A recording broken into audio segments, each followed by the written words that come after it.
Welcome to Coin Explorer. A 1968 Washington quarter can look ordinary, yet one small detail tells you where it was made: the absence of a mint mark. The coin shown carries Washington's left-facing portrait, the date 1968, and the motto "In God We Trust." On the reverse, an eagle grips a bundle of arrows above $quarter.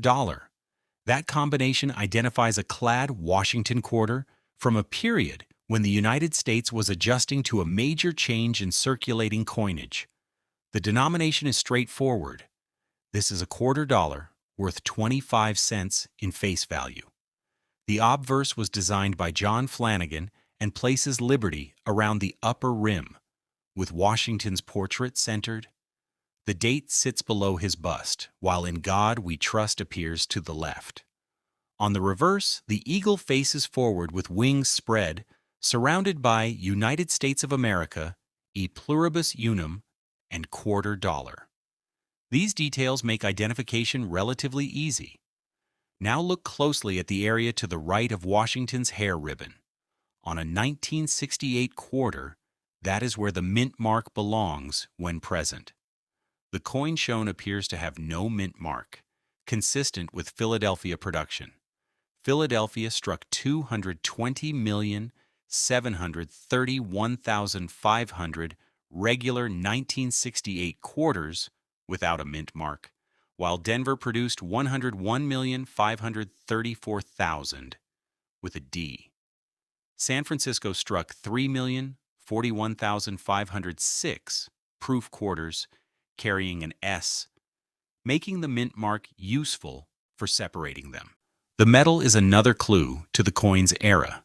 This quarter is not the older 90% silver type associated with Washington quarters, dated 1964 and earlier. Beginning in 1965, the regular quarter used copper-nickel clad construction, a copper-nickel outer layer bonded to a copper core. Its standard specifications are about 24.3 millimeters in diameter and 5.67 grams in weight. The edge is reeded, so a normal example should show evenly spaced grooves around its circumference. Why did the United States make that change? The answer begins with economic pressures surrounding silver in the early 1960s. Rising silver prices and shortages made continued production of traditional silver circulating coins increasingly difficult. Congress authorized Clad Coinage, and the new copper-nickel quarter entered circulation in 1965. By 1968, the Clad system was established, so this quarter belongs to an important transition period in American everyday money, even though the design still looked familiar. The historical setting makes the date more interesting. In 1968, the United States was living through social unrest, political upheaval, and a changing economy, while the mint produced enormous quantities of pocket change. The Washington quarter remained visually consistent, allowing a familiar national symbol to continue circulating during a turbulent decade. The coin does not need to be rare for that context to matter. Sometimes its story matters more than scarcity. So what separates a normal 1968 quarter from a more collectible example? First, consider the mint and strike type. Philadelphia and Denver produced regular circulation coins, while San Francisco produced proof examples. A proof should show characteristics of a specially prepared collector strike, not simply shine. The Philadelphia example shown is a regular issue, and its lack of a mint mark should not automatically be treated as an error or unusual variety. Condition then becomes much more important. A circulated quarter can show flattened hair detail, friction on Washington's cheek, scratches across the fields, and general dulling from handling. An uncirculated piece may retain original luster and sharper design detail, but even then small marks can affect desirability. Cleaning is another concern because an artificially bright surface can be less desirable than natural preservation. A photograph cannot reliably establish a professional grade, so grading should be left to qualified examination. Varieties are worth discussing, but they require discipline. Documented 1968 S proof quarters include recognized double die obverse and reverse varieties, along with other catalog die varieties. Those are specific numismatic classifications, not simply coins with lettering that looks unusual. The quarter pictured, however, appears to be a Philadelphia issue rather than a 1968 S proof. Therefore, documented 1968 S proof varieties should not be casually applied to this coin without matching the correct mint and variety characteristics. Errors are a separate matter. A genuine mint error can sometimes add collector interest, but ordinary damage is far more common. Scrapes, dents, discoloration, rim bumps, machine doubling, or damage from circulation do not automatically prove a mint error. If a 1968 quarter seems unusual, the safest approach is to photograph both sides clearly, inspect the edge, compare the feature with reliable references, and seek specialist opinion before assigning a variety or error attribution. What about price? There is no single value for every 1968 quarter.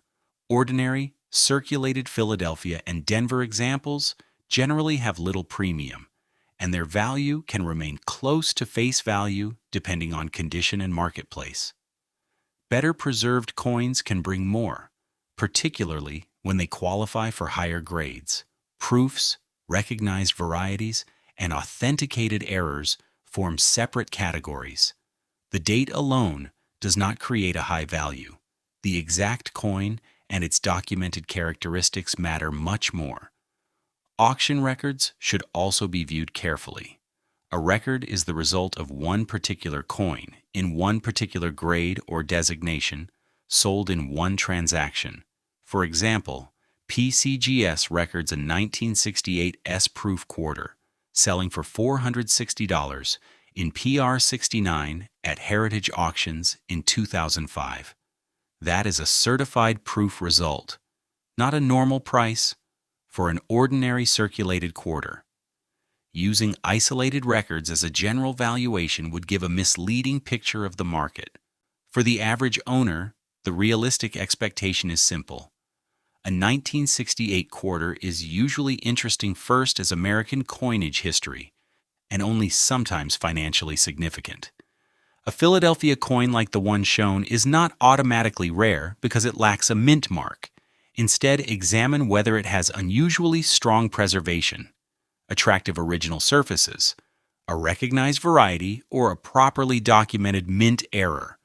Those distinctions are what can move a coin beyond ordinary pocket change status. Before deciding what your coin is worth, use a practical checklist. Confirm the date and denomination. Then check the mint mark position beside Washington's hair ribbon. Weigh the coin if possible and compare it with the 5.67 gram standard, remembering that normal wear can cause small differences. Inspect the reeded edge for anything unusual and examine both faces carefully.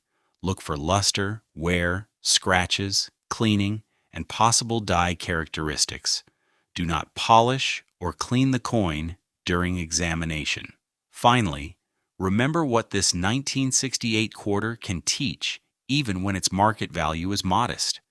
It captures the Clad era, carries John Flanagan's enduring Washington design, and reflects American coinage adapting to economic conditions. If your example is circulated and ordinary, that is perfectly normal. If it is exceptionally preserved, a proof, a documented variety, or a verified error, further research may be worthwhile. Start with careful identification, honest condition assessment, and evidence before value.